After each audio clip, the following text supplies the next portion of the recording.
hypotheticals first, and then I'm going to get into the work you actually did in this case, okay? Okay. All right, so you were just asked about some hypotheticals. Let's just be clear. In your expert opinion, if a gun was shot inside the cabin of a car and the sunroof was opened subsequently to the gunfire and the windows were opened and someone was driving around, in your expert opinion, the gunshot residue inside that car would remain, correct? And this is after the gun was already discharged and the GSR was deposited? Yes. Yes, I would expect for there to be surfaces inside of that vehicle where the GSR particles remained, yes. Okay, you were asked about a hypothetical where someone sticks their hand out the window. The driver sticks their hand out the window and shoots. Okay, first of all, there's a possibility that there would still be gunshot residue inside the cabin in that circumstance, correct? That is correct. Because it's a large plume of microscopic particles. How many particles are there typically, gunshot residue particles, discharged from a gun when it is fired? We don't have a very accurate count on that for sure, because that's very difficult to count. But I would expect on the order of hundreds, at the very least, to be created when a firearm is discharged. Now, where those particles are deposited, that's a different story. Could it be thousands? It could be thousands. I can't say for sure. It's all dependent on how many shots we're talking about and how large the caliber of the firearm was.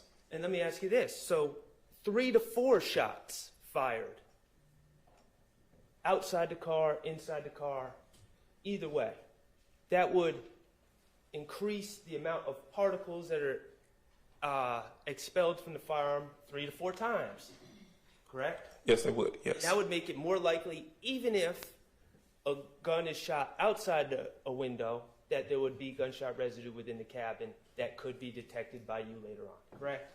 Yes, that is reasonable to expect that there will be more available to deposit on some surface somewhere, yes. Okay, and while we're playing the hypothetical game, if someone stuck their arm out the window, the driver's side window of a car, and fired a gun, and it was on video, you would expect to see muzzle flashes, wouldn't you? On video? Yes. That's reasonable to expect. That's, yes, with a gunfire, with a discharging firearm, yes. You familiar with tint application? A little bit, You're not yes. supposed to down the window within 24 to 48 hours after the tint is applied, correct? That is what I've been told before, yes. Leads to bubbling, leads to damage to the tint. That's correct. Okay? If a car is collected that had recently had tint applied and there was no, within hours of this alleged shooting, and then there was no damage to that tint when it was later, when the car was later processed, would that be evidence that the window was never opened to shoot out at someone? That is outside of my expertise. I'm not a window tint expert. I know I've been told that as well before with my own vehicle, but I cannot say for sure that that is the case here. Well, while we were doing hypotheticals, I just wanted to ask that as well. Okay. But ultimately, getting back to the work you actually did, not hypotheticals. You've done with GBI. How long have you been working with GBI? Over 9.5 years now. Okay, excellent. You've done thousands of tests for gunshot residue, correct? Just over 1,000, yes. Just over 1,000. You've tested headliners before, correct? Yes, I have. This isn't the first time.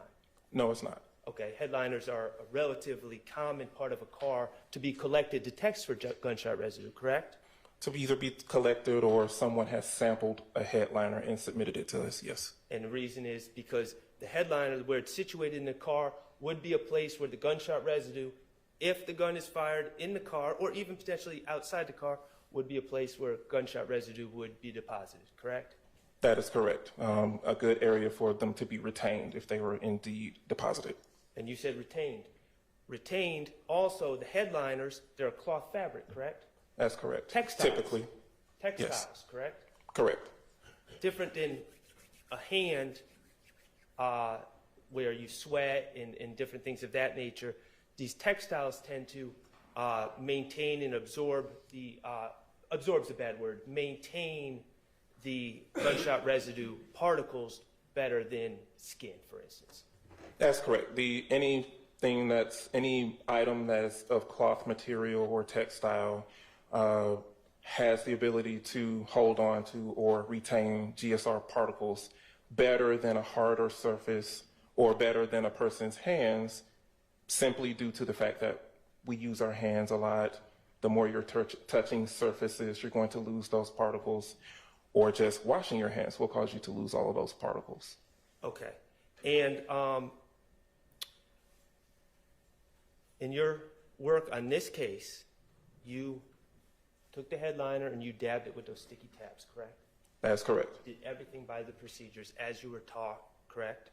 That is correct. You did everything by the procedures as is standing operating procedure with GBI, correct?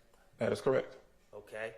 And in fact, you used that one tab, and then in fact, you broke out a second tab and continued to dab the headliner, correct? That is correct. How many dabs do you do with each tab?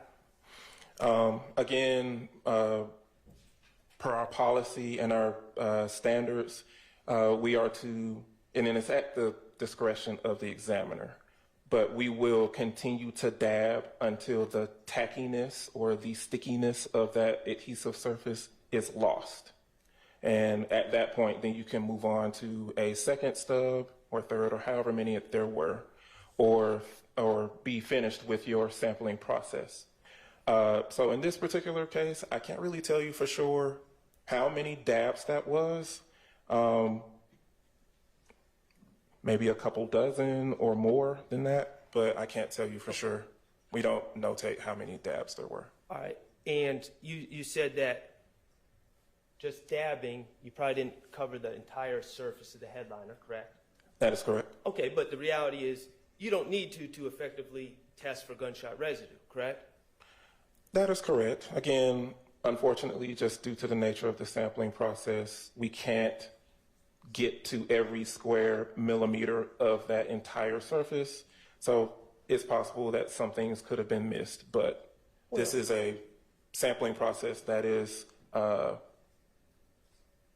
recognized throughout the forensic community and is standard for us when it comes to sampling any items for GSR.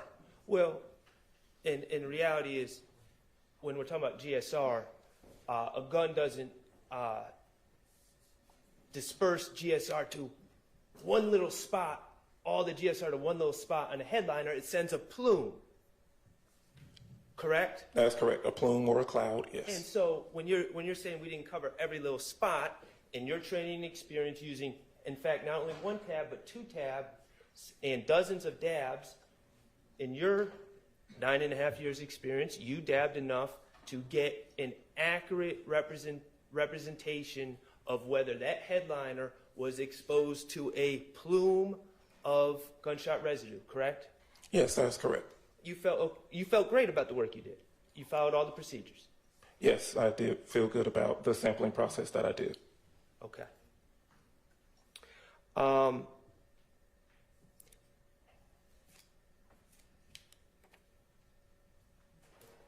Let me ask you, you've said you've been called to testify 82 times.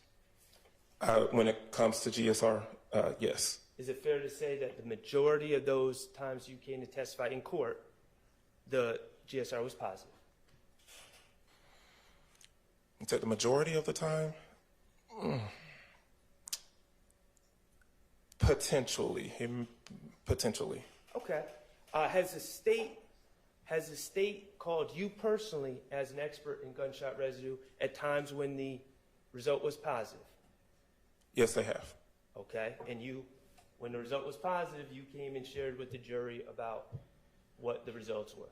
That is correct. And it was the Fulton County District Attorney's Office, just be clear, Fulton County District Attorney's Office has called you to testify about positive results before, correct? Objection on relevance? Overruled. You can answer. I cannot say for sure, remembering my results from testifying in Fulton County, but it is reasonable to expect that there were some that were positive, and I was asked to testify to my results for them here, yes. Okay. So when the results were positive, the work was done well according to the prosecutors. I can't really speak to. Sustained. Okay. All right, now, I want to ask you, going back to another hypothetical that I left out. The hypothetical of washing. Hypothetically, you can wash your hands, correct? That is correct. And that can remove gunshot residue. Correct. And you've talked about clothing and textiles and the potential to wash textiles or clothing, correct? That's correct. And you also said that there's studies that show even textiles or clothing, even if they go through the wash, still have gunshot residue, correct? That is correct. All right, but here's the thing. I want to talk about this case.